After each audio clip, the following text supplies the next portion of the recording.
That too. Can't adjust that to yeah, I do.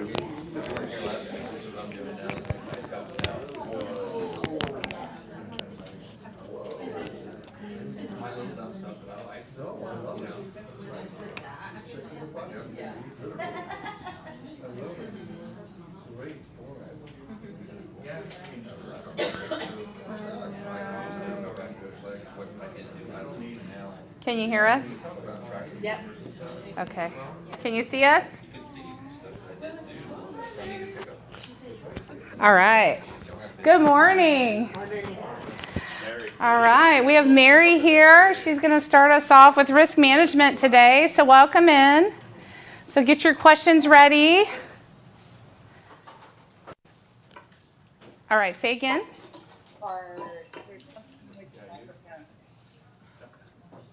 Can you hear us? There's something with your microphone, you're echoing. Okay. Let me turn it off.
I know, it's hard to feel like we have to wake up today. So I think this morning what I'd like to kind of go over with you guys is that I'm noticing that we're forgetting to do the limited exposure forms on our listings. And so the last thing that I want to do is send back your listing file when I'm reviewing it with contract documents. So, you know, it doesn't really look good when you have to go back to your seller and ask for a limited exposure form after you're already under contract and getting ready to close. So if you think that you are going to listing off of marketing, you're not going to put it in the MLS for a couple of days. When you have the listing agreement signed with the sellers, please do the limited exposure at the same time and just explain to them. Since you won't be putting it right on the MLS, you're going to go ahead and have that form signed so they understand. And it's to kind of just, you know, get a jump start and not having to go back to your sellers, you know, a couple of days later and have another form signed. Does anybody have any questions about that limited exposure form? Y'all know when you need to use it, when you don't. Hey, Mary, can we make Yes. note that originally we said that you have up until the listing agreement states, but yet when we Say that again? we made note that prior to our last conversation with Avis, we discussed that we thought it would be about until the listing agreement states, so you have 5 days. Avis wants it within 2 days, so if you're not going to put it on the MLS within 2 days of the listing agreement starting, then the limited exposure form needs to be signed. Yeah, I would get it if you're not going to put the listing on the MLS within 24 hours, just get the form. Just do it with your listing agreement. Any questions on that? If you know that going into it, just do it, because then it won't be having to go back to get it done again. And to interject, if, let's say you're getting photos and you're not sure if the photos are gonna come in on time to fit within that 24 hours, then just get it signed and let the seller know that there's a chance you're not even gonna have to use it. But it's best to get it signed at the signature of the rest of the documents for the listing agreement, okay? Any Right. questions on that? Right. Right. Okay. And it's, you know, it's, like I said, it's really difficult for me to send a listing back to you guys and ask for that form to be signed by the sellers after you're already under contract and getting ready to close in 2 weeks. I really don't want to have to send it back then, because it doesn't look good to, you know, between you and the seller. And I don't want you to look bad to your seller that, you know, this strange form is now being presented to them about the listing. So if you just think that, you know, think ahead. If you think for any reason that there's going to be a delay in you adding that listing to the MLS, then just get that form signed with the listing agreement so you won't have to worry about it going forward. If the date changes, let's say that you think ahead of time that it's only going to be maybe 5 or 6 days and you're going to get it on the MLS, and it actually ends up being 2 weeks, you can change the date and just have the seller initial that date on that limited exposure form. So that can be modified very easily. It's just, I don't want to present that form to you when you're getting ready to close. And Mary, And you can, yeah. I think another note to be said, it's not just when, so you sign this listing agreement and the listing agreements say it's executed today, but it's not being listed for another 10 days. And you think, well, I don't have to sign the limited exposure form because the listing date actually doesn't start for another 10 days. It'll be in the MLS at that point. But you plan on showing the property, meaning someone drove by and saw you're coming soon and says, hey, you know, Cesar, can I show your property at 123 Main Street? I see that it's coming soon. And you say, sure, yeah, go ahead. You need the limited exposure form signed because it helps your seller to understand what potential risks that they have by showing the property previous to it going on the market.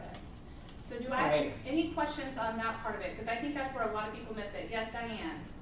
So when you go on a listing appointment, wouldn't you have them sign and date that listing agreement? Even, I would start the listing agreement the day that I went on my listing appointment, so it's valid. I think that that's typical, yes, that's not always what happens. Okay. So I think what I'm seeing lately is a lot of people will have it they'll sign the listing agreement, but the start date, right, because that's negotiable with your seller when you start that. A lot of people are putting later than the date that it's signed. In my opinion, yeah, it's great to get it signed same day, start it, do a limited exposure, put on there that, you know, you're doing make ready for, you know, for showings, and set the date out, and then like Mary said, if you need to amend it, then you initial it. But truthfully... Well, and one of the things that I'm also saying, I'm sorry, go ahead. No, please. Oh, I was going to say, another thing that I'm seeing is that the agents, some agents don't really, they don't have they're not seeing that there's a difference between marketing the property and listing the property. So the MLS is separate from the listing agreement.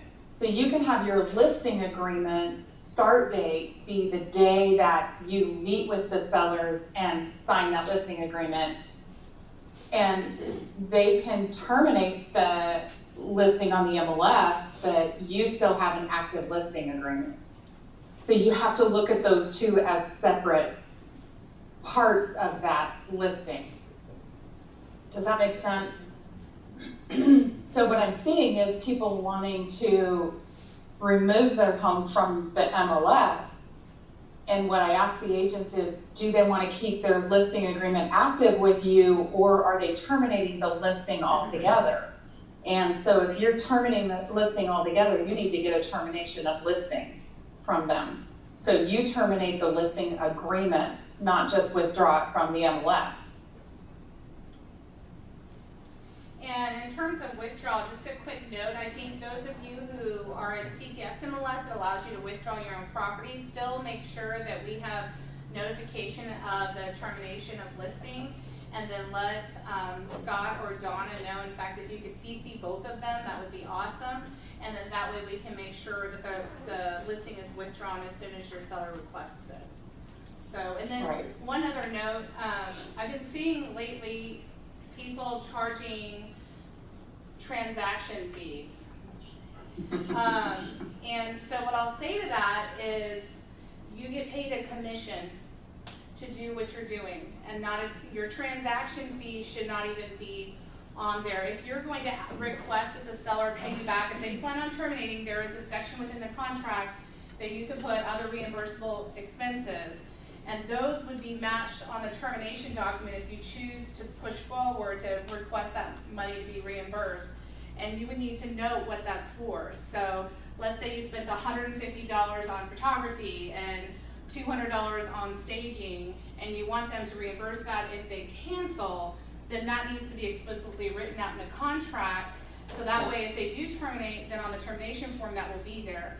Although, I don't know, for me, it would be a personal decision, but a great review or a non-review is better than a bad review for fighting somebody over $300 in my opinion.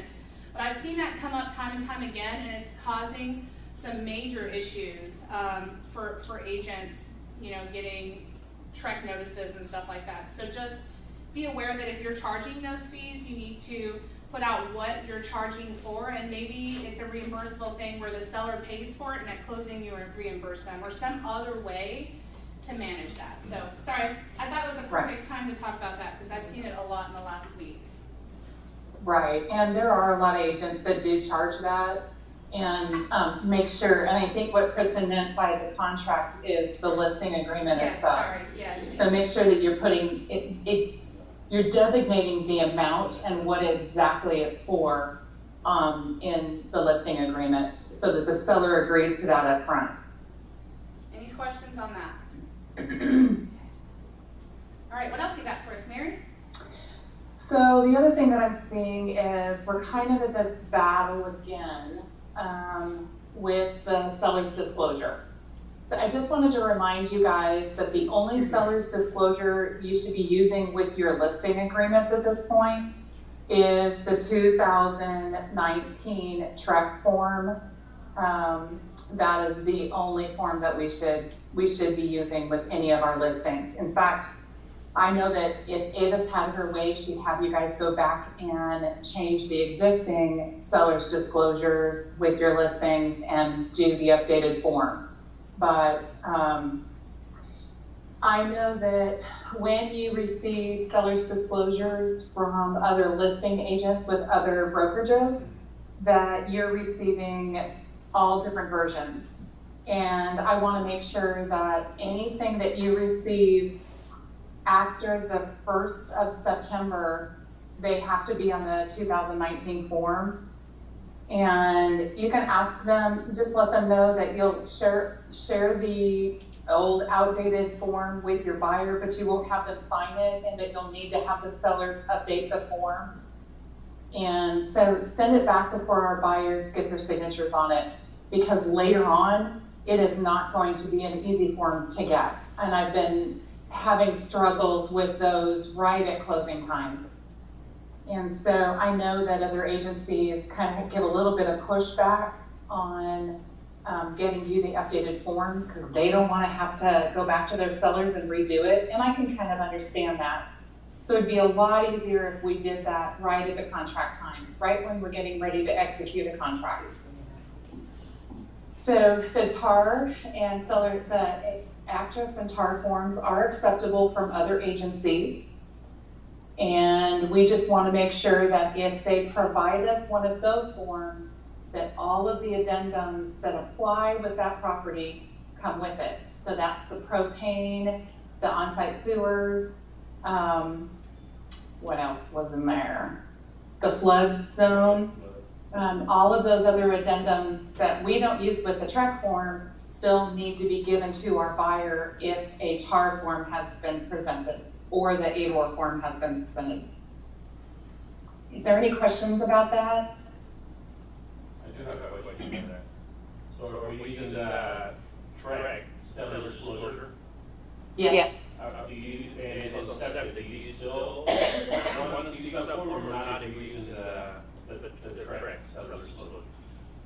The other addendums that attach to the TR form. Do not need to be attached with the track form, So you unless it's mentioned on the form. So you prefer for us not to? So the property is set that they don't need to have a seller fill it out? If it's not mentioned on the. Right, because that goes with the TAR form. Yeah, it's uncomfortable, but we haven't. I mean, yeah, so, No, if it's like in Williamson County and you can get local records from the local, like, the city or county, yeah. Get that information and provide that if you can do that for you to due diligence. And don't worry about the form. Yeah, so the form does not go with the TREC form, it's the TR form. So it does not go with the TREC, yes, so we're all clear. The on-site sewer goes with the TR form, which we are not using. However, if you receive that, if you have the buyer and someone else has the listing and they provide you with a TR form, our suggestion to you is to tell your buyers not to sign anything until you have all the addendums that go with that. So that would be the on-site sewer, the flood status, what was the other one?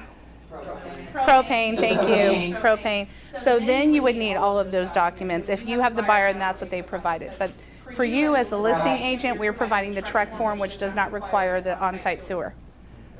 And don't have the buyer sign an outdated form. Make sure that you ask for the updated 2019 form. They've all been updated in September of 2019 and became outdated.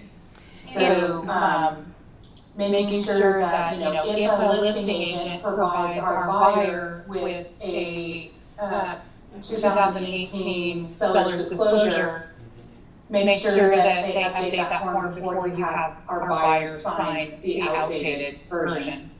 Well, and even more so than outdated, if I were you, as the buyer, even as the seller, if you get back an unfinished seller's disclosure, it's an easy, hey, I noticed you didn't check a bunch of boxes. I need this fully filled out, fully, in its entirety. And it's very clear as to yes, no, or unknown, so please fill this out. Even the information about utilities is important for it all to be filled out so you can provide that to the buyers. And on the buyer's end, if you get back an incomplete seller's disclosure, before your buyer initializes it and you just send it over in your DocuSign or Dotloop, whatever you're using right now, then you would say, hey, I see that this is incomplete. I'm going to send this back to the listing agent, request that's fully filled out before you sign it. Before you sign it, because chances are Mary's going to see that and send it back, and that's no fun at the end of your transaction, especially if it's been a little bumpy, to have the seller to go back and fill it out. Diane had a question. If that applies to you as well. If we have our sellers fill out the TREC form, I'm not accepting them if they are not completely filled out. Every single thing needs to be marked. And the unknown is an answer. So if they don't know if something applies to that property, they can mark it unknown. But it has to be answered. It can't have blanks. Diane? So a new home does not require a seller's disclosure, there is not one.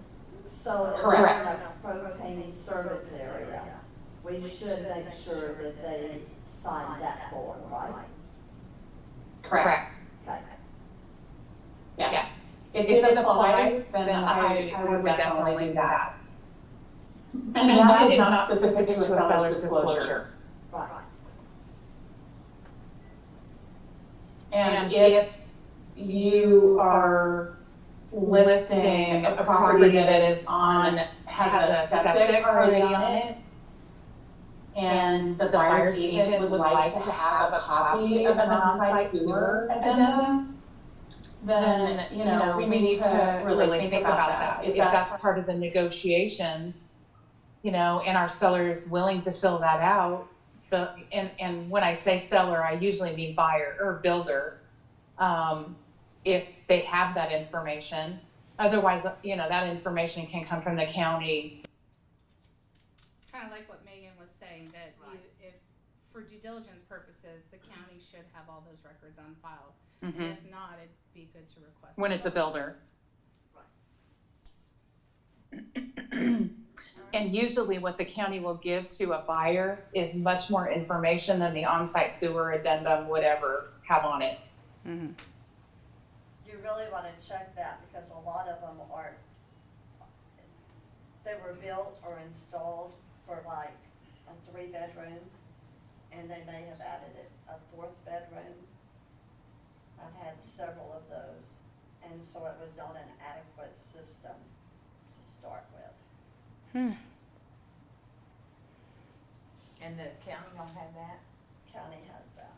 It Yes. tells you the specs. Trish.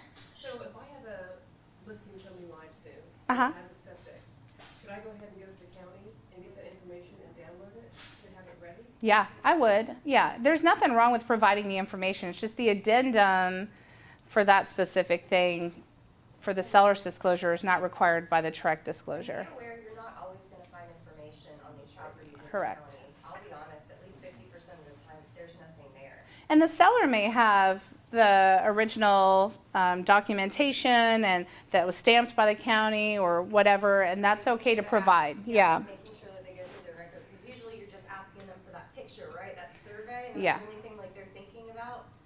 And when you have a septic, ask them for like, you may need to get a lot of different things, especially if the county doesn't have it. Because I'll tell you more often than not, the county's like, there's a septic? It's like, no. Yeah. And you Right. call your septic inspector if you have one. They can pull those like that. Yeah. And you don't have to go to Road and Bridge. Cool.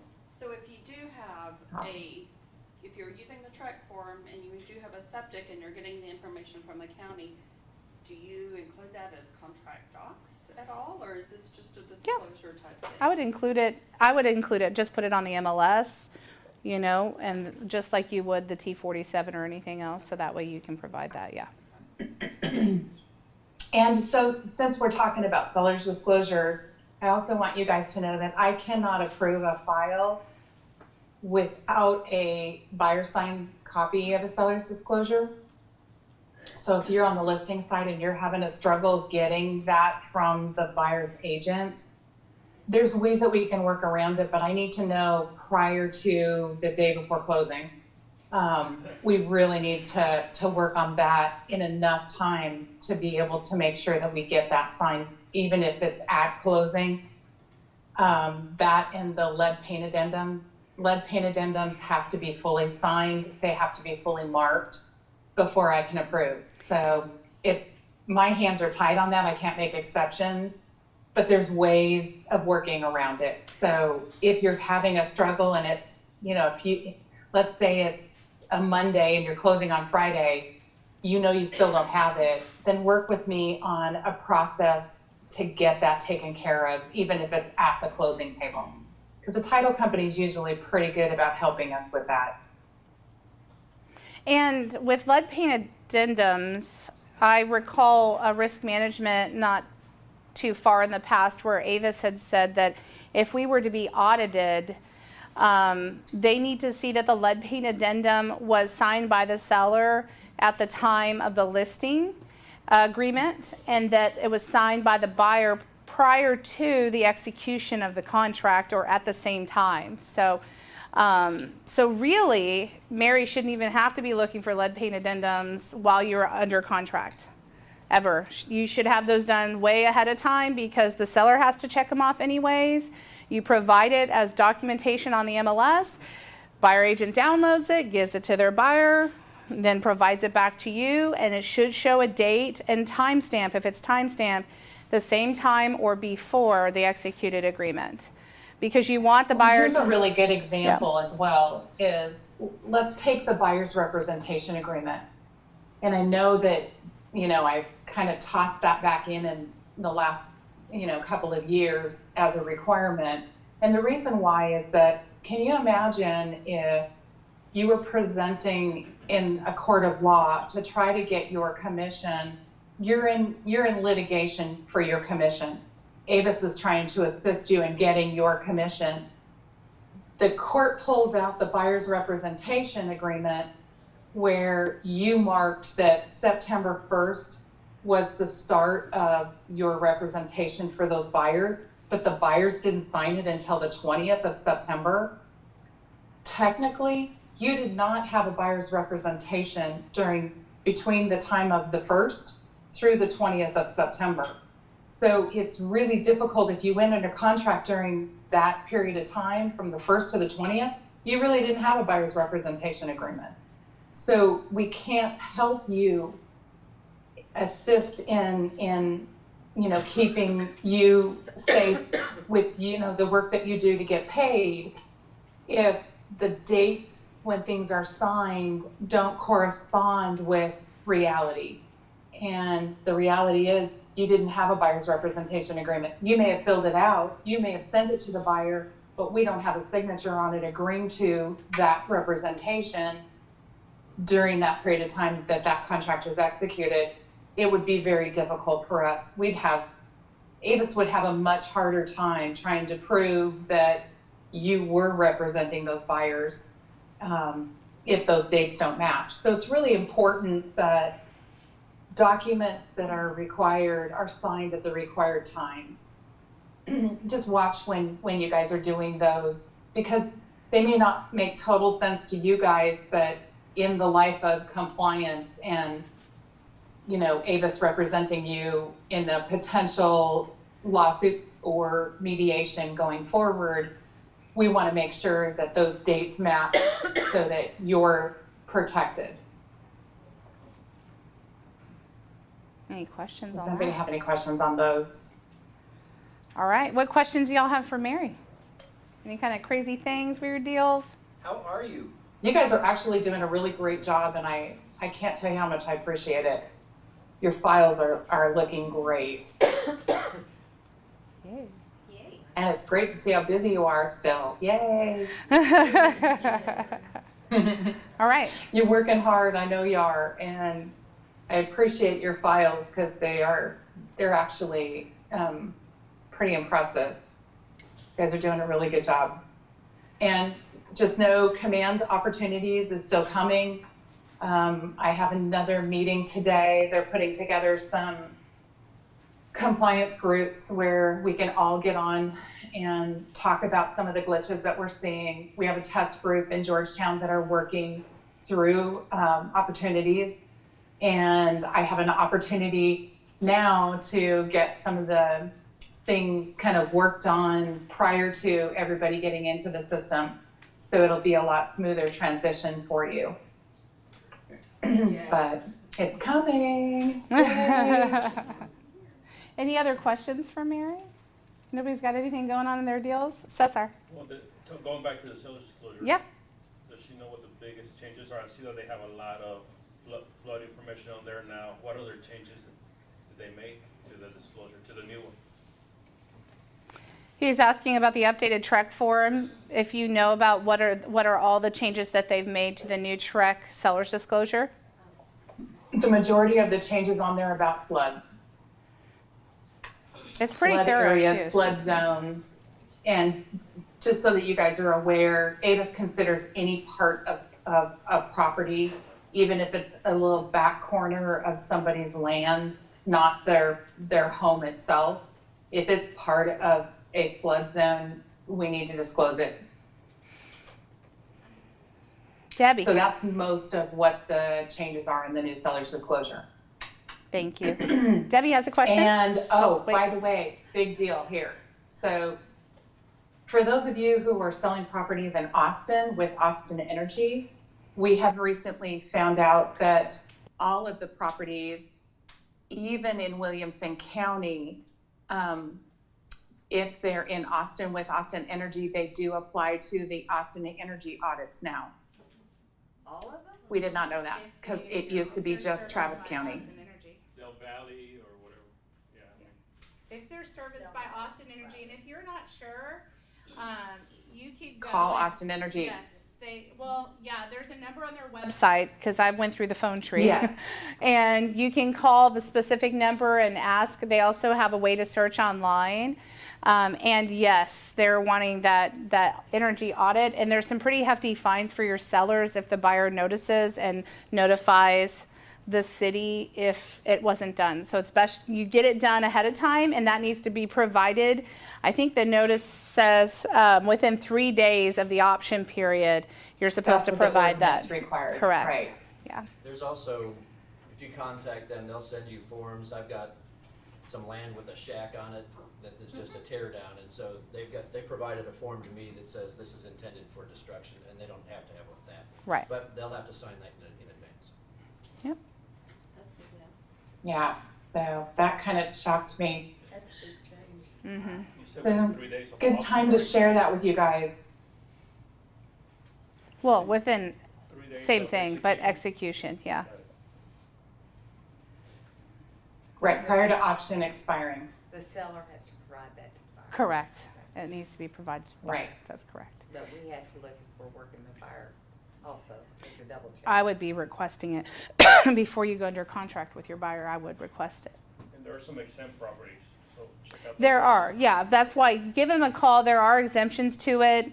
It's kind of muddy as to what, how, and when, because if they've had updates or if it's past a certain amount of time in terms of age. So giving them a call is the best thing you could do. So that way you have some kind of true notification from somebody. Debbie, you had a question? You should start questioning it if the home is in Austin, that's serviced with Austin Energy, or the city of Austin, and because they're one and the same. If the home is 10 years, the condo, commercial property is 10 years or more, then you should start questioning whether or not that's going to require an audit. Right. Correct. Awesome. Any other questions on that? They are changing it, so. Okay. And the seller has to pay for the audit, right? I'm sorry? Seller has to pay for the audit, right? Mm-hmm. Debbie. Yes, back to the flood zone. In Milam County, they don't have any recording, any records on flood zone map or anything. Yeah. So is there anything, what do you do, Megan? I mean, I just tell that's what I tell buyers. There's nothing on I record. go to insurance agents and I go to the lenders and I beg and ask them if they have any information and tell them that this is all I can do. FEMA doesn't have anything recorded? No. Milam has nothing. Okay. So get in touch with Mary before you go active on a listing in Milam County, right? All right, I think And that's just it. keep me Oh, yeah. informed. If there's things that I don't know in the paperwork, make sure that you leave me a message in the file.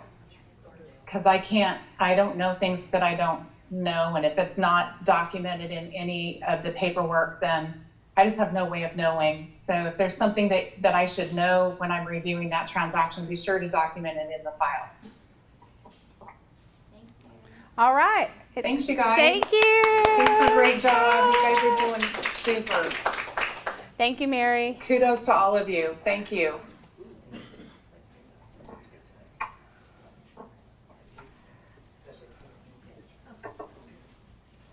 Yeah. Cooties to me? Well, I've had my cookie shop. All right. I can see that.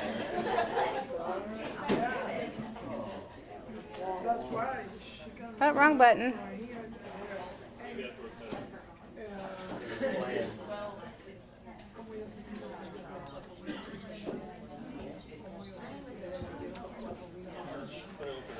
All right, good morning. How is everyone? Look at us, we're gorgeous. Y'all loving this weather? Woohoo! It is fall today. I hear someone bursted my bubble and said it's supposed to be 90 tomorrow. Yeah. Dang. My AC went out for the third time. It's like playing tricks. I'm like, at least it's cool. Yeah, something like that. All right, so how is everyone today? Doing well? All right, we're going to get started. So good morning. So most of you might have noticed that Scott is out of the office this past week. and he is in his favorite place, Disney World. And I found this last night. I thought it'd be funny. A people trap set by a mouse, right? Especially right now.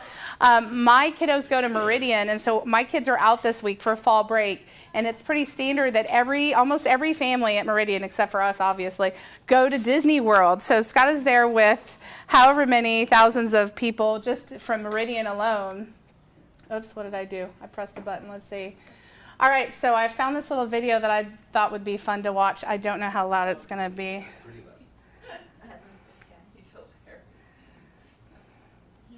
We made it to the happiest place on earth. It's 9 a.m. I got to schedule every minute of our day until 9 p.m. Pay attention and stay close. I just flew my family halfway across America to visit Disney, and all my homeschool kids want to do is visit the Hall of Presidents. We need a map. $45 for bedazzled mouse ears, baby. You want these or you want to go to college? Absolutely not. Absolutely not. It's 9:30 in the morning. It's too early to get wet. We're not waiting an hour and a half for impressions of France, okay? Eat a baguette and lose a world war. That's my impression of France. Let's go to Space Mountain. No, I'm not going to push him in a stroller, okay? He's 4. No, that's not right. The Splash Mountain is this way. No, you cannot have goofy-shaped chicken nuggets. Sit down. Your mother brought ham sandwiches. Oh, for heaven's sakes, pick up your garbage and throw it away. This isn't Six Flags. Listen, Rebecca, she's not coming out today, okay? That dream to meet Elsa, you better let it go. Oh, you want to go to a small world all by yourself, huh? Well, it's going to turn into a pretty big world when you come outside and can't find your parents. Oh, great. Now my wife wants a photo with Gaston. Perfect. Well, hurry up. Make believe your feet aren't sore. This is Disney. Use your imagination. See these locks right here, kids? That's what happens when you disobey your parents.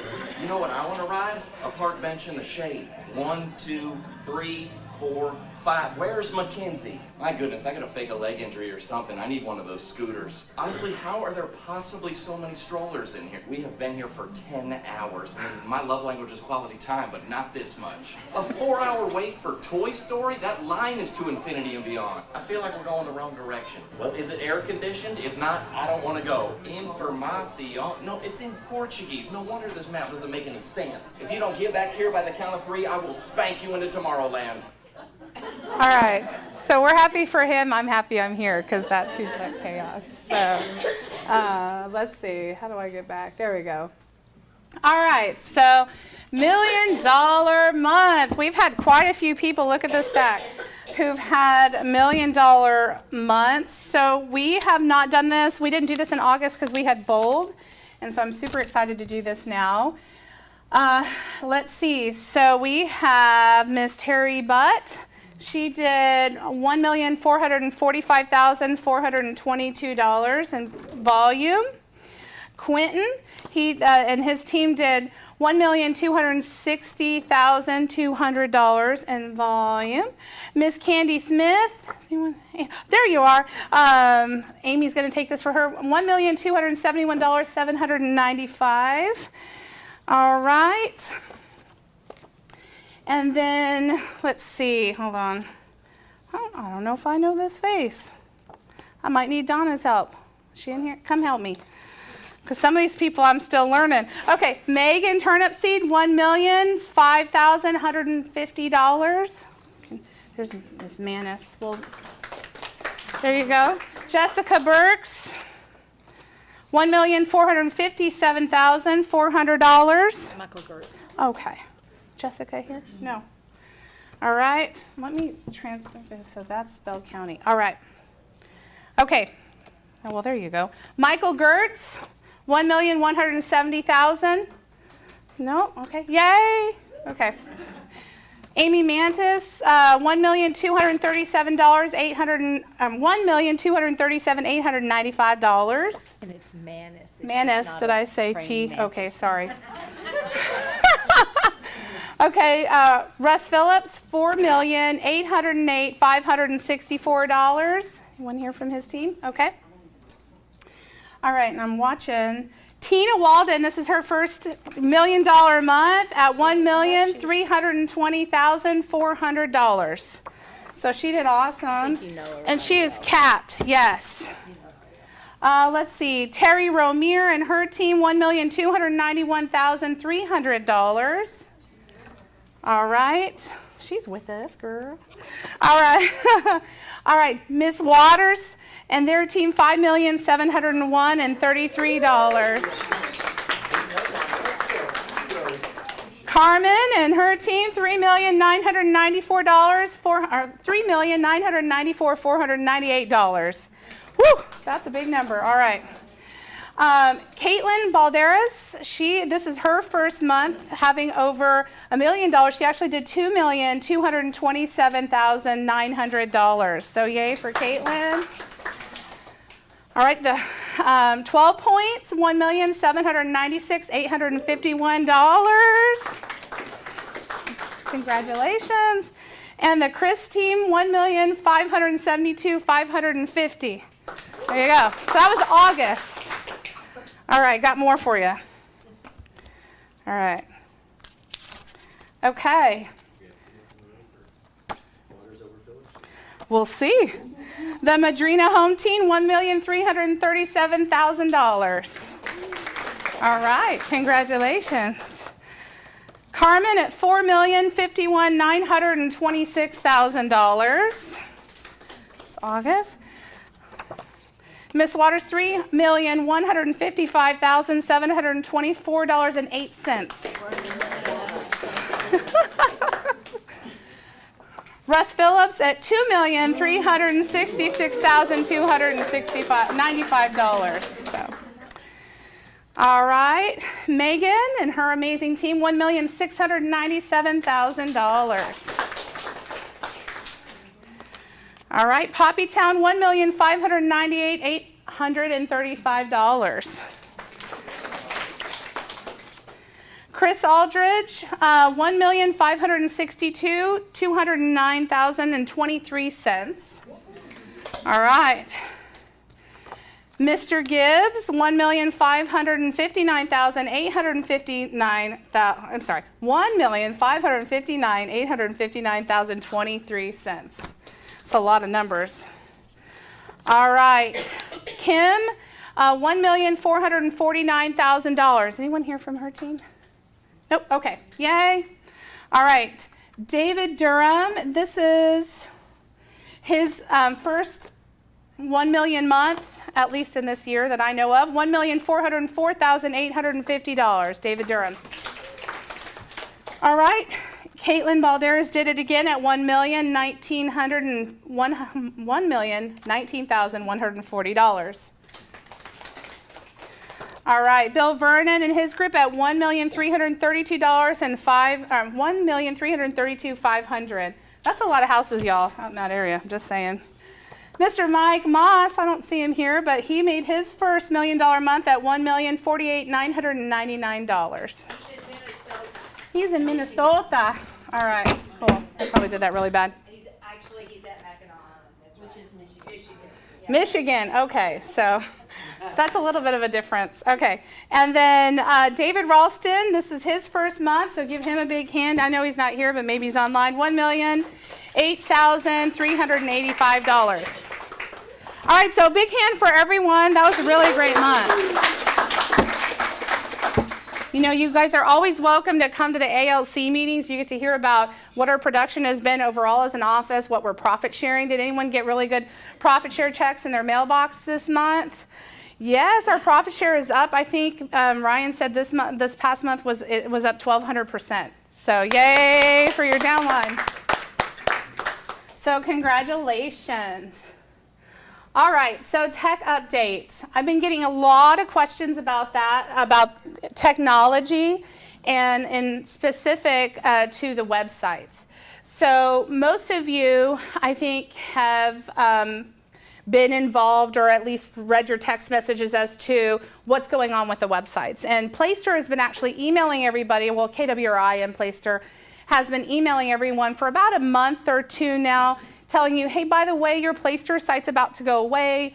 Download your information. Has anybody received those emails? Okay, so we have quite a few. All right, so, and then most recently, you would have gotten some text messages from Scott with this video that I'm about to play. So if you haven't had an opportunity to work on your new website, I would implore you, just go explore it. go check it out, get a feel for it. I'm working with Scott right now. We're trying to find somebody who possibly could assist in building a website for a small fee if you don't want to do the work that might be required. It's not a ton of work by any means, and you can download your information off of your Playster website and then copy and paste it into this one. So if you haven't worked on your Playster site or you want something totally brand new, then this is your opportunity. So I'm going to play the video right now, and if you want to meet, you can meet with me personally or come to Command Central at 9:30 on Monday morning, and we'll also be working on websites. I know we did it this last Monday, and I think quite a few of you got your website started, so I'm really excited about it. It's going to be easy to use. All right. Good morning, Keller Williams Leadership. Scott Tolmar, team leader and MAPS leadership coach here. And this morning I'm going to show you exactly where you can go to get your new agent website started. It's very simple. All you have to do is go down over here to landing pages.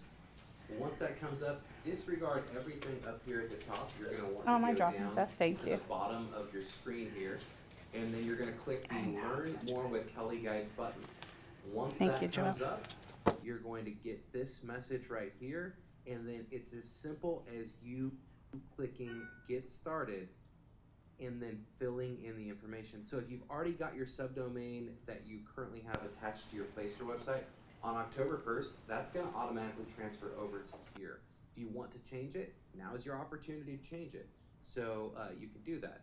So for what I'm going to do, I'm going to leave it exactly the same and then click Save and Continue. And then right here, you're going to be able to just follow all those prompts and edit it to make it look exactly how you want. I wanted to share this with you because this is going to be really important to get in front of our agents ASAP. Hope you're having a great day, everyone, and I look forward to seeing you again tomorrow. Talk to you soon. All right, any questions on websites, how they're going to work? Any questions? Yes. Deadline? He said October 1st, but it's not. Correct. So yes, correct. So thank you. Keller Williams has just extended these websites. I know you heard in the video October 1st. KWRI has extended your use of Playster until the 22nd of this month. So if you have data that you want to download out of Playster, you have till the 22nd of this month. You may or may not notice, I don't know if they're down now, I haven't gone in today to check. Last week we had a webinar where Josh Team explained that Playster had stuck banners on your websites if you used Playster, advertising their product, which was not within the agreement that they had with KWRI. So they've been in communication to pull those off until the 22nd.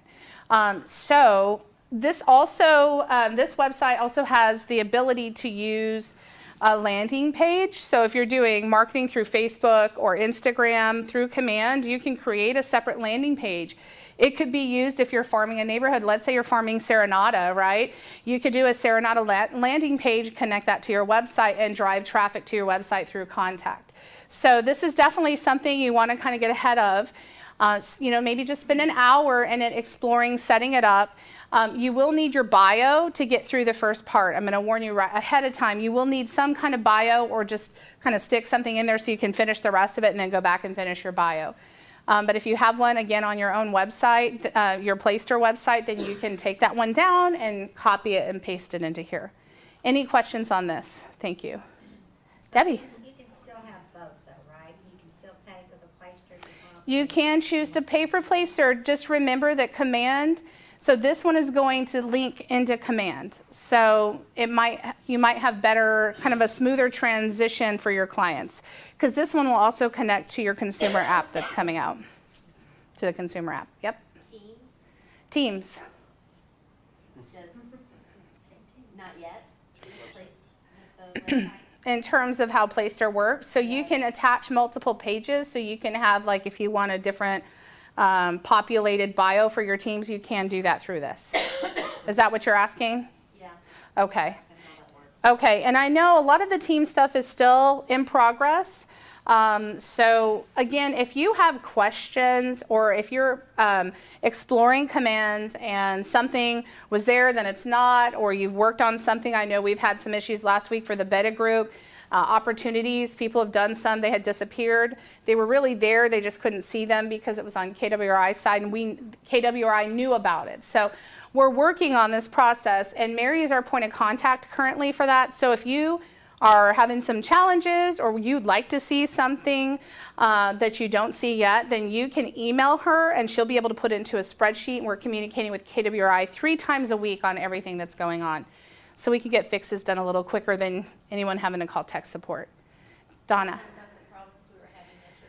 So if you have problems setting up your website, call Donna. No. Donna. You put in your phone number, don't put dots and dashes. Yeah. And where it says your license number, take out TX in front of it. And where it will No, the 0 can stay. So it auto-populates. What she's talking about is anything that was in Playster is now auto-populated into a lot of the information. So you'll want to go through, and what she's saying is edit out all the dashes or dots in the phone numbers, and then take out Texas, because that auto-populates from your Playster website. And this website doesn't like the Texas portion. It just wants your number. But if you have questions, it's probably hard to, go ahead. No, I was just going to say, and when it auto-populates all of the social media sites, take all that out. You can go back in later and add them. And add what it is correct. But yes. to set it up, very basic. Yes. Just want very basic things, and then you can always go back in and edit. Yes. And again, you can always just call in Donna. We had some challenges with Donna's, and now she's an expert because it took us a couple days to figure hers out. So, and then she came in and saved the day on Monday because there were some more issues that we were finding. But we were able to get through it pretty quickly with Donna's help. So if you do have some of those just out of the gate, that first section under contact, you can give myself or Donna a call and we can assist you with that. Any other questions on websites? Okay, I just want to get the word out because I think there's been some confusion. But if the most important thing that I tell you is if you have stuff in Playster that you've written and you like it, download it. It's really easy. You just go into Playster, log in like you normally do, and you can download it into a file. It will save it for you can open it up later.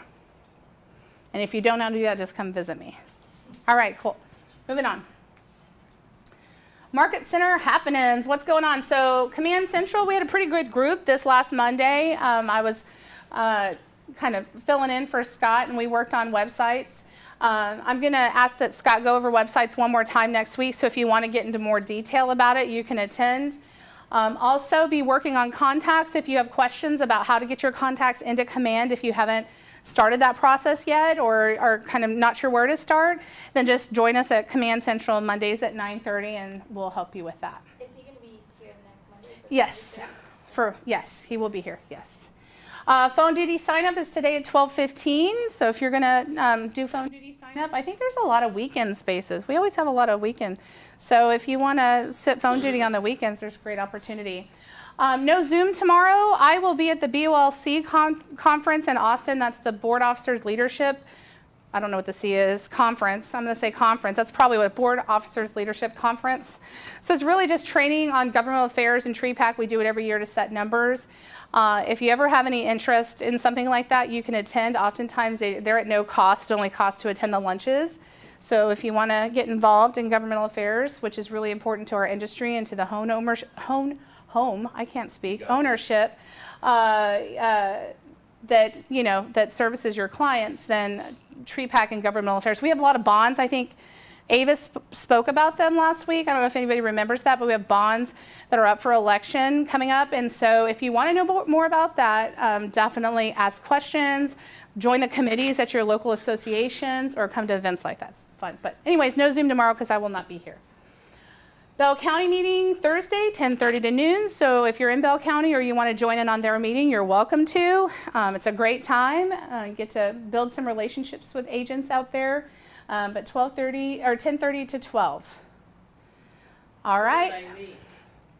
Thursdays, third Thursday. I'm sorry. Where? Good question. They're off of Bacon Ranch Road by Monteith Title. 2500. Oh yeah, it's at Monty. Thank you. Yes. 2500 Bacon. Bacon ranch. Makes me hungry every time I say it. I actually was going to put a picture of bacon on here, but I thought, no, that'd be bad. So what if, yeah, anyways. We'll get sandwiches and everybody will be hungry for bacon. Listing boot camp, Saturday, 9 a.m. to 4. It says Ignite. It's also listing boot camp. It's going to be more on the listing side, taking you through, if I get a lead, a listing lead, what do I do? If you need to work on your systems, this is a great class to come to. I'm going to walk you through what it looks like, what systems would help you to have in place in terms of communication before the listing, communication during the listing, communication through closing, and then after.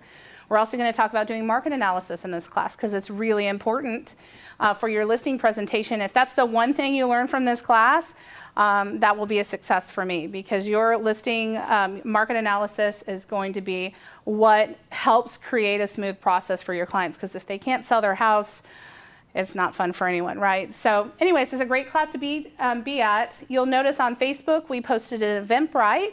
You just click on the link and register, and that way we know how much food to get because we're going to feed you lunch. So you're welcome to be there. I'm sorry, how to? Build a listing in the MLS. Add it to the. I don't go over how to build the listing. I go over the forms. So there's a form that you can print out for Actress, not CTX MLS. They're very similar, so you can use them in some ways, but CTX MLS, and this is why I don't, because we have members that are a part of about 5 different MLSs, maybe a few more that are on others. And so it's hard to cover all of those, but everything that I do is based on Actress, which can be mimicked in CTX MLS just with a little less information. Because in CTX MLS, they ask for things like measurements of rooms and stuff like that, which is not typical for Actress. Good question. Any other questions about the listing boot camp? All right. Growth Planning Clinic, show of hands. Who's going to come to business planning October 17th from 9 to 3? Okay, show of hands. Who's going to be there? I need to kind of get an idea. So 1, 2, 3, 4, 5, 6, 7. Okay, so who doesn't have a business plan for 2020 yet?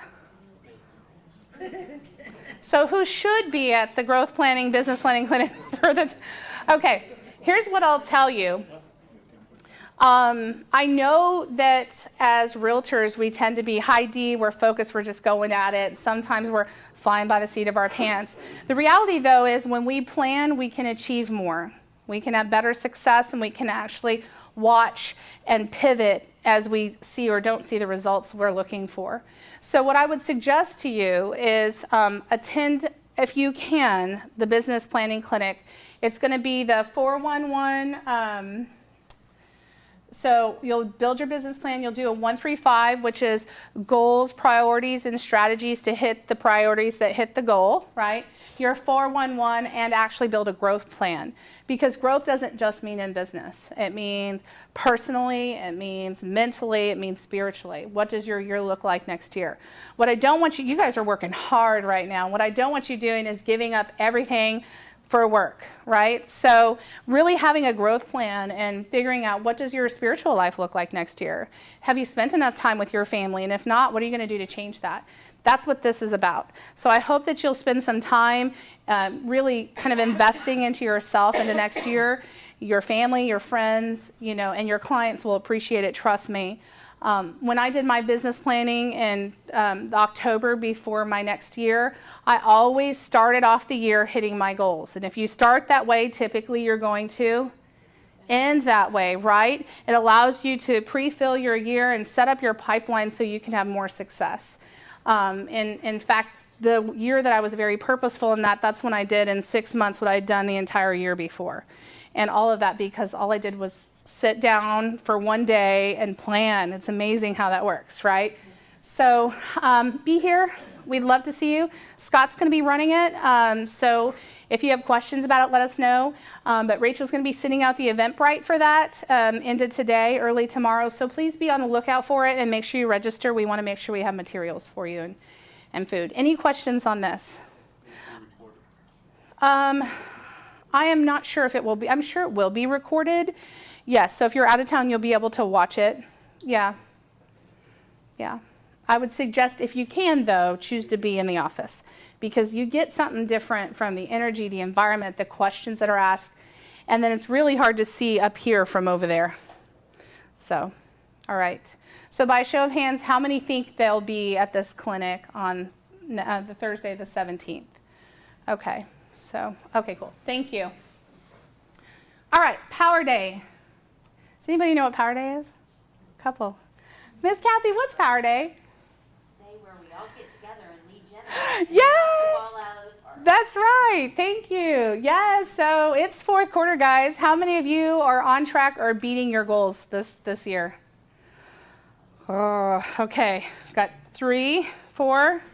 All right. So about 4 people. So would it be safe to say that we need a kickstart in fourth quarter? Mm-hmm. All right.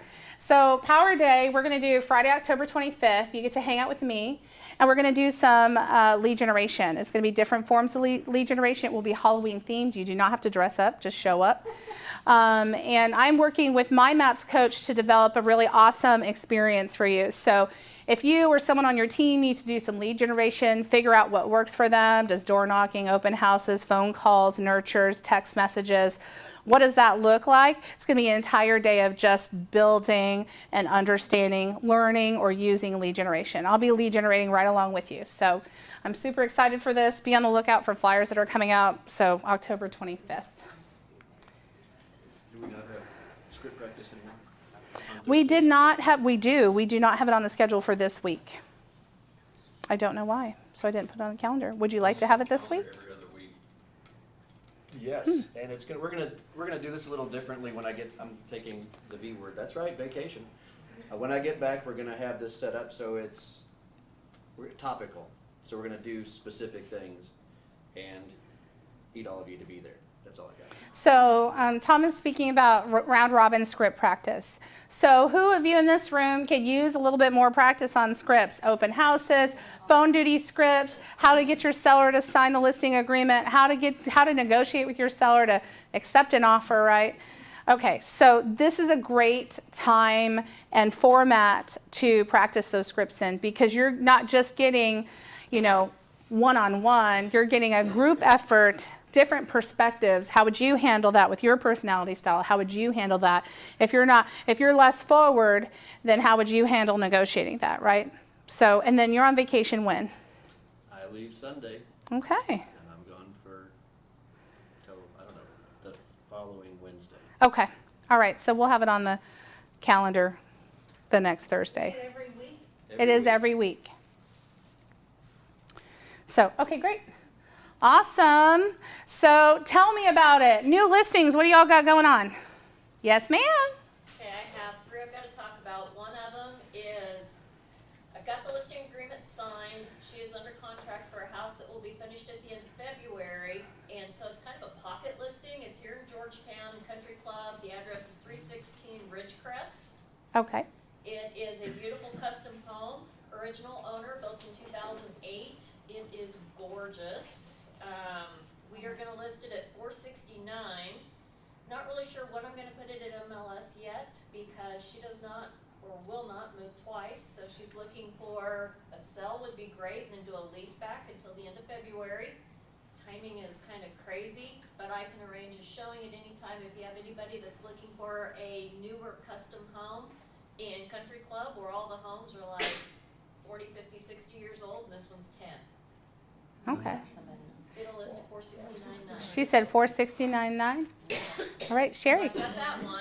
I've got another one in Caballo Ranch. Okay. And again, that one is going to be more into the next year, but it's a James Giddens custom home. It was mine. I sold it 3 years ago, and now I'm helping these people sell it because they're moving to Carneros Ranch. That one's going to come out at around $425 to $435. Again, it's James Giddens custom home, and it backs to the Brushy Creek drop-off, so you'll never have anybody behind you. I had a $90,000 lot premium on it because it's just gorgeous. And again, that one's $425 to $435. One that's a little more immediate is in Pflugerville. It's in Mountain Creek Estates. It is 3,600 square foot-ish, and we will go on the market probably in 2 to 3 weeks. Price in the $350K range. Say that last part again. $350,000 range. Okay. In Pflugerville, 909 Skylark. Master bedroom up or down? Down. Okay. Awesome. Trish? I have two. We have a coming soon in Lampasas, Okay. Sunrise Hills, 317 Sunrise Hills. It's a 4-bedroom, 2-bath, 2-story, 2,600 square feet. It's on an acre. It'll list at 310. Okay. And then we have a listing in coming soon Brook Hollow, subdivision. Address is 1012 Creek Bend Cove. It's a 3-bedroom, 2-bath, and it'll list at $239K. Awesome, thank you. Joseph? Have a listing in Lakeway right at the front, 425,000, 3-bedroom, 2 full bath, study. It's 1983, so it's the character. It's a smaller kitchen, but then you have the formal dining, study, the game room, the cigar room. It kind of had all that kind of stuff. Is there an HOA?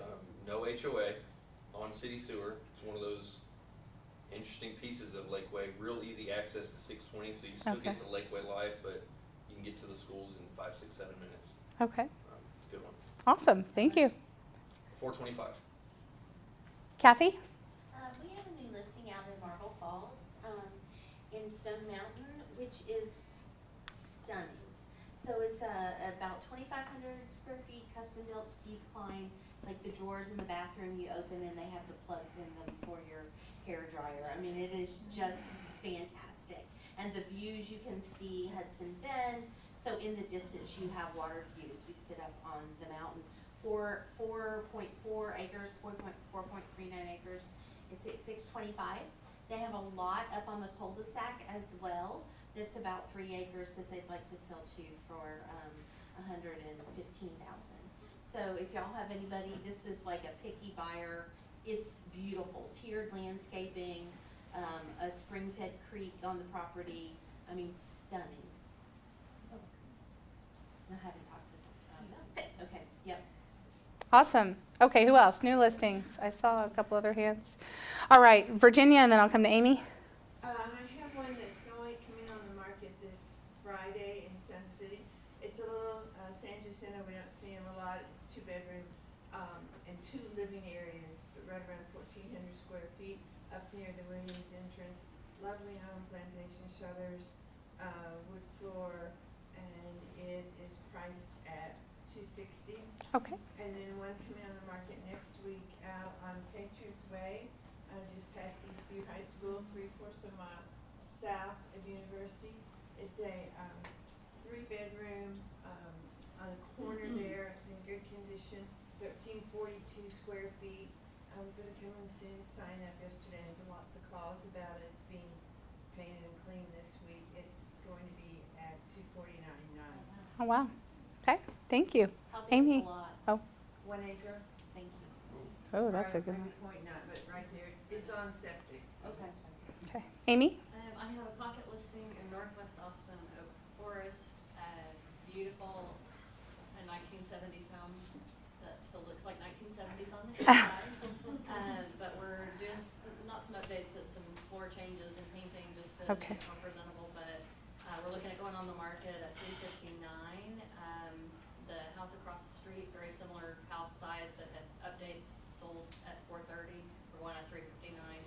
If we do as is, we'll list at $329. So it'll be that's the starting point. But it's a great lot, great house.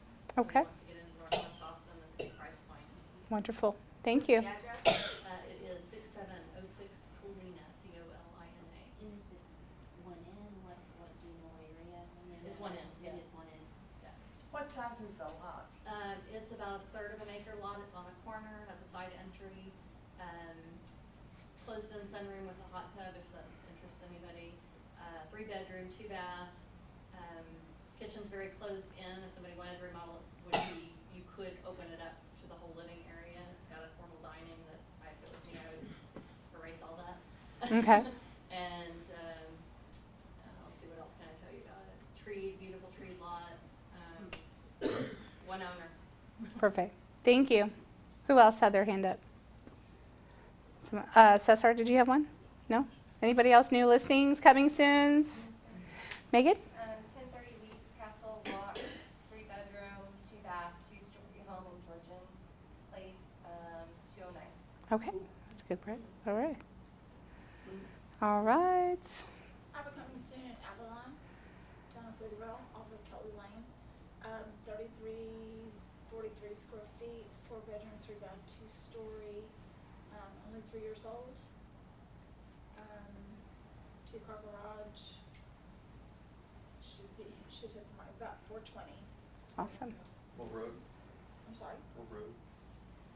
It is on Glastonbury. Glastonbury. Kathy? We have kind of an oddball, something, we've had a lot of this year. So Change that verbiage. I know. New affirmation. I know, it's a over 5,000 square foot house out in Lakeway that was built in 1984. It needs rehabbed, so it's like a price point that's high, but it needs a rehab. So if y'all know of anybody, if you just want to send them to me, we're going to start. It's not ready yet to even go, but probably in the next 2 months that we'll have that available. The other houses on the street have sold for $1,129,000. So there's room if somebody got it at the right price. Thank you. Oscar, you got a new listing? Yeah, but I talked about it last week. That's okay. Talk about it again. Okay. So it's 249 Culebra Drive. I was on the property tour today. For those that went by, it's a 3-bedroom, 3-bath, 3-car garage. Actually 2.5 bath. But it's got a nice view of Round Rock, fireworks, whatever. As far as it's going for $269.9, so it's right around $100 a square foot. It's pretty good price. Having a lot of activity already on it. Awesome. People look at it, so. Thank you. Any other new listings are coming soon? Yes, ma'am. I have a coming soon in Terra Vista. It's a West Peoples.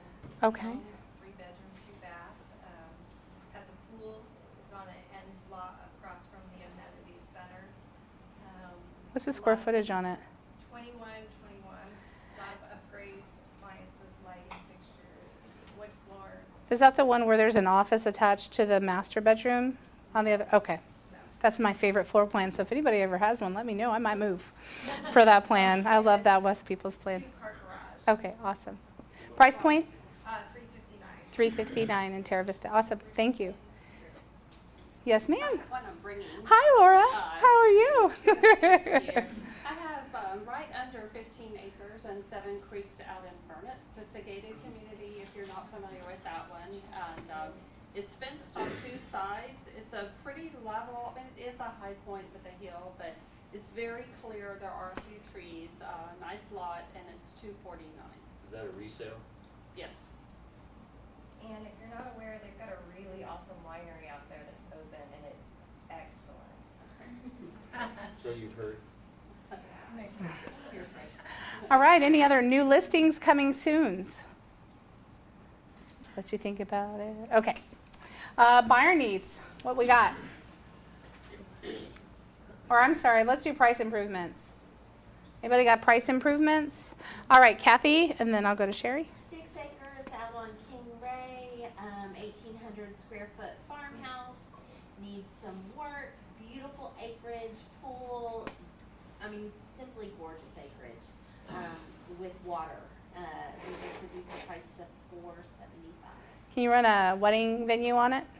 You cannot. Okay. Cool. All right. Sherry. Rancho Siena, it's my personal home. I am in the lock and leave section of Rancho Siena on 1/3 of an acre. It is a Sitterly Heritage home, which means you have the coppered ceilings, you've got the beautiful walk-in shower, the covered patio, solar screens, solar, you name it, it has it. $379.9 with $8,000 toward buyer closing costs and a 5-year home warranty. Can I just say, I met your neighbors. I don't know if they told you or if I mentioned, but when we were, yes, they were super sweet. So we were heading off to the cruise, and they just got off the cruise. And of course, I'm talking real estate. And they're like, do you know Sherry Forbes? I was like, well, yes, I do. We're her neighbors. So awesome. So anyways, yeah. Okay, great. Any other price improvements? All right, buyer needs. Who you got? What are they looking for? Yes, Miss Debbie. Okay, I've got one up to $750. He wants at least 11 acres so he can get an ag exemption. House, it can be $2,000 to 3,000 square feet, not real picky, just he doesn't really want to do much updating. Has to have a pool, no pool on this one, I'm sorry, used here. But it has to have a workshop. Okay. Either like 2,000, 3,000, or at least a 3-car garage on the house. He's gotta have some place for his toys. Okay. Up to 750. In the Georgetown, Liberty Hill, would go as far almost to Bertram. Okay. Must be kind of close to Georgetown. So if anybody has anything like that, please let me know. Thank you. What other buyer needs? Who's got buyers out there? Sherry, you're not busy, are you? Okay, so I'm looking within a 10-mile, well, let's say 5-mile radius, 10-mile radius, whatever, of Williams Drive, looking for a little bit of land with a nice workshop on it. It'll probably be a cash deal, repeat client from California, and we're gonna go, I'm gonna say up to about 400,000. Okay. And having a nice workshop on it is very important to him. And my other one is looking for lakefront property. She prefers as far north as we can go, and it needs to be a single-story home. She loves to swim, so she'd like to be able to walk out and live in the area of the lake. Found her the perfect house. It was a 2-story, so that didn't work out. However, 400K cash approximately, and anywhere there's lakefront property from Marble Falls all the way up to LBJ Buchanan. Awesome. Who else? Buyer needs. Okay, Yes, I've Judy. got one that is looking for 1,900 to 2,600 square feet. Okay. It can be a 2-bedroom, 2-bath, small yard, close to downtown, 500,000. I have another one that wants an acre on the southern side of Austin, up to 300. That's a unicorn a little bit. Downtown Austin? Outside of Austin. Downtown Austin. The first. You can take them to reserve at McKinney Falls. Or Easton Park might have some, but not in They 300. don't want to be in a subdivision like that. They want an acre, you said? Yeah, an Okay. acre, and he wants to put a shop on it. If it has a shop on it, it'd be great. Great opportunity to call some agents down south to see what they've got coming. And you can always call the other Keller Williams offices too if you're searching in areas that we might not have a lot of listings in. I'm sure that they would have them. Just contact the director of First Impressions and say, do you have a list of listings that are about to hit the market or coming soon that were discussed that you could share? What was the price range for you on that one? The second one was 300, first one's 5. Okay. Awesome. Any other buyer needs, listings? Yes? She's looking for something in East Austin though. Okay. Like MLK area, I mean, in between the airport and downtown, 300,000 to 500,000. Okay.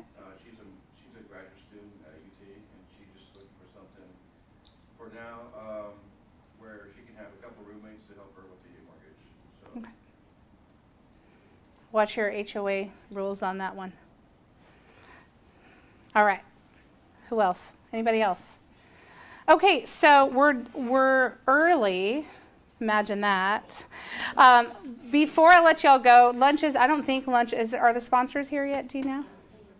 Okay, so before I let you go, hang around. I'm sure that the sponsors will be here, and yet I wanted to ask if anybody has anything going on personally with their kids or any kind of groups that you're supporting that are having events coming out this fall that you would love for some realtors to attend for us to support. Anything that's going on. Tom? There's an opportunity for all of you, if you have clients that were veterans, the Rotary Club of Georgetown, or whatever it's called, Rotary of Georgetown, does a National Field of Honor every November. It's lit, and I think the flags are $40. You can give those to your clients, and it's a huge, huge deal. It's about 2,500 flags. It is awesome. It is so cool.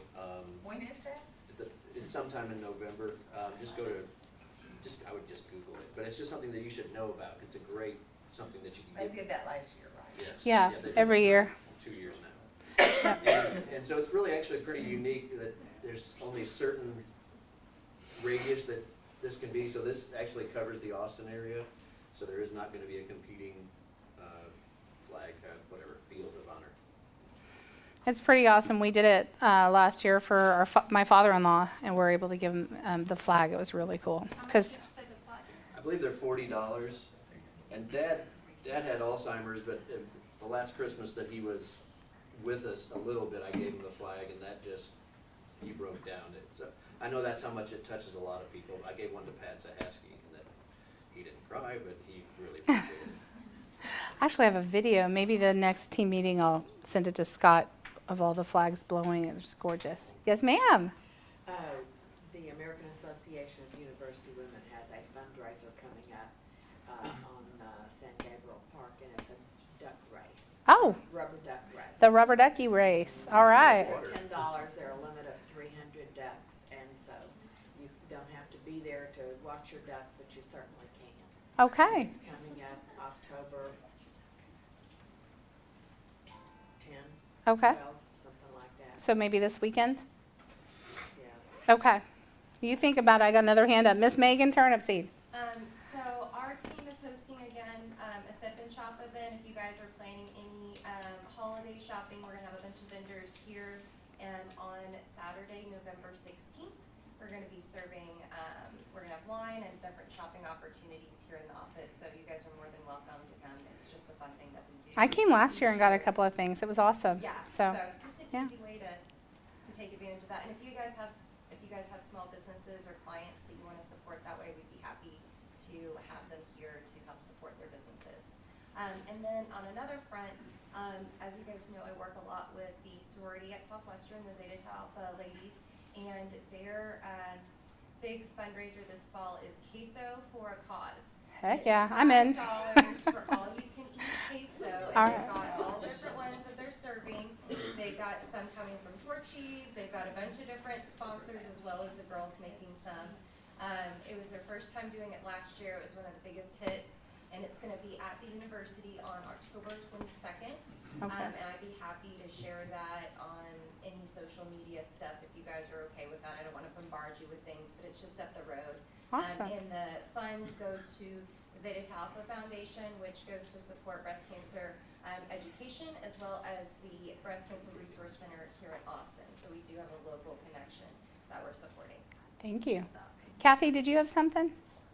How did your cooking for a cause go? Yeah, it was great. How many? It was good. We had fun. No, it Yeah. was great. It was On good? Saturday, yeah. Awesome. I saw pictures. Yes, ma'am. Jill. Until you're home, I'm doing my first one, and what it is with military, the fathers are not home at the time of the birth because they're overseas or wherever they may be at, and what they do is there's baby blankets are made special for that child, and sometimes it's a hat and the whole thing, and they have a special message put on the baby blanket from the father. Aw, that's And awesome. So I get my first two coming up this month. Oh, yay. October 10th, Share pictures. and on October 31st, approximately. Okay. And they're sending it out. In return, I don't know how many people know that when the fathers or mothers are overseas, it costs the families $300 to $500, $600 a month for them to be gone because they have to pay for 2 households at that point. And so it doesn't cover their expense. So I'm donating an extra gift cards to them so they can go buy diapers and stuff at Walmart. So if anybody wants to pitch in a couple bucks here and there, I'll be glad to get the gift cards and give it to them because it's a very big expense. Thank you. That's awesome. What else we got going on in the community? Anybody else? I know we have one. I'm sorry? Yeah. Oh, yes. I'll touch on that. Thank you, Tom. We have one at Meridian coming up. It's the first year. They're doing it actually at the Georgetown Community Center. November 1st, the evening of November 1st. And it's a beer and wine fest. So for your paid ticket, you get 6 tastings of beer or 6 tastings of wine, or you can just pay 3 tickets and get 1 glass for each 3 set of tickets. So it's a really fun event. It's Friends Meridian, and I'm looking forward to it. It's going to be pretty cool. November 1st, the evening of November 1st, which is a Friday night. So it's at the Georgetown Community Center, and they're also looking for sponsors. So if it's something you're interested or someone you know that might be interested, let me know. I love to hear what's going on in the community because this is what we do, y'all. This is us supporting our people, supporting our community, supporting our clients. So if you ever have something and you want me to shout it out during team meeting, just let me know. Send me an email, and then I'll make sure we get it mentioned. So, okay, thanks to Tom. I almost forgot. Client appreciation pie order forms. Has everybody received one of these? Has anybody not received one of these? Okay. So we're doing a client appreciation party Monday, November 25th. And what will happen is you'll either open your office doors if you choose to, or if you don't have an office, you'll be able to have table space throughout the market center, and you get to order pies, and you can invite your clients to come and pick up pies. So it's a really great event, and it's really nice for them to come into a market center that's kind of bustling with energy and fall fabulosity. I feel like I love fall and Christmas. But anyways, so it's right before Thanksgiving. Most of you, I'm sure, know that Thanksgiving is on the 28th in November, so it's like the last week of the month. So it's a great way for them to take some pies home and enjoy them for Thanksgiving. If you want to order them, you need to fill out the order form and give this to Ryan, or drop it off with Donna and she'll get it to Ryan. Because you may have noticed Ryan's out of the office. She's also, I forgot to mention that, she's also at Disney World this week. So anyways, so all order forms are due by October 31st at 4. We have a strict deadline to get this information to HEB. That's where we're ordering the pies. They are 8-inch pies. You're welcome to, if there's something different that you want to bring, if you want to get a meringue or whatnot, you're welcome to bring that on your own and provide those to your clients. But these are what we're ordering: pumpkin, apple, and pecan. And then Ryan will charge your credit card on file, or whichever information you give her, on the 1st. Any questions on this? Okay, so the ALC asked us to get this out early, so you guys had 6 weeks to market to your clientele. So definitely take that opportunity. This is a great way to nurture your sphere. Donna, any update on the? I misread my confirmation. Uh-huh. And so, no lunch today. Okay. Because I looked at that, oh, she confirmed. Nope. Okay, so lunch is on your own. Y'all have a fabulous week. And I apologize. Okay, wait, real quick. Cesar wanted us to ask if there's any new agents in the office or in the audience. Is there anybody new that just started with us? Laura. Well, Laura's back. We're so excited to have Laura back. Yay. All right, yay. Okay, cool. Well, y'all have a fabulous week. If you need me, text me, call me. I'll still be in Austin if you need anything, okay? Adios. Yes. My pleasure.